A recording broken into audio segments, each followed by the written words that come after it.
Hello viewers, welcome to ages tasty kitchen. ఇవాళ మనం శ్రీరామనవమికి ప్రత్యేకంగా చేసుకునే 3 ప్రసాదాలని ఎలా చేయాలో సింపుల్గా తెలుసుకుందాం. దీనికోసం కావాల్సిన ఇంగ్రీడియంట్స్ నేను స్క్రీన్ పైన మెన్షన్ చేశాను చూడండి.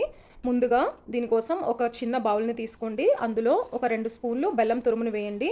ఆ తర్వాత ఒక పావు స్పూను సోంఫ్ మరియు మిరియాలు కలిపిన పౌడర్ని వేసుకోవాలి. తర్వాత ఒక పావు స్పూన్ డ్రై జింజర్ పౌడర్ని వేసుకోవాలి. శొంఠి పొడి అంటారు కదా, అది కొద్దిగా వేసుకోవాలి. ఈ 3 వేసుకున్న తర్వాత 1.5 గ్లాస్ వాటర్ పోసుకొని బాగా కలుపుకోవాలి.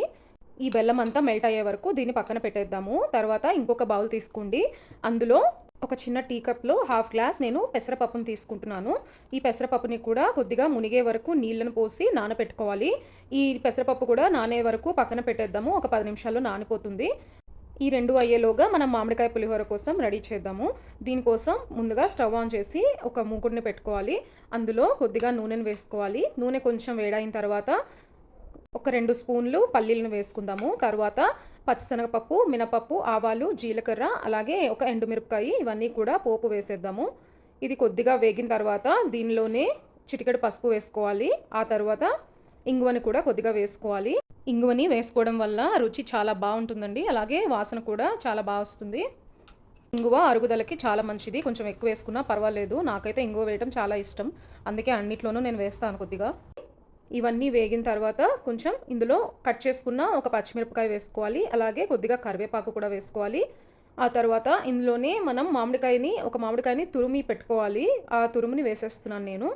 ఇవన్నీ కూడా కొద్దిగా పచ్చివాసన పోయేంత వరకు వేపుకోవాలి. ఆ తర్వాత ఇందులో సరిపడా ఉప్పు కూడా యాడ్ చేసుకోవాలి. ఇదంతా అయిపోయిందండి. ఇది ఫ్రై అయిన తర్వాత ఇంకా ఆపేసేయచ్చు. ఆపేసి పక్కకు తీసుకోండి. దీంట్లో ఇప్పుడు మనం ఆల్రెడీ కుక్ చేసుకున్న రైస్ ఉంది కదా, ఆ రైస్ని ఇందులో యాడ్ చేయాలి. ఇదంతా చూసారా, ఇలా బాగా కలుపుకోవాలి. అయిపోయిన తర్వాత మనం ఇది వరకు నానబెట్టుకున్నాం కదా పానకం, అలాగే పెసరపప్పు, వీటిని చూసేద్దాం. చూసారా, బెల్లం అంతా కరిగిపోయింది. ఇలా మెల్ట్ అయిపోయింది కదా, అంతేనండి. మనం ఇంకా వీటిని దేవుడికి ప్రసాదంగా పెట్టేయచ్చు. చూసారా, చాలా క్విక్ అండ్ ఈజీగా అయిపోయింది కదా. మీరు కూడా చాలా సింపుల్గా చేసేయచ్చు ఇంట్లోనే. శ్రీరామనవమికి ఎక్కువ టెన్షన్ పడకుండా వితిన్ హాఫ్ అన్ అవర్లో ఈ ప్రసాదాలన్నీ రెడీ అయిపోతాయండి.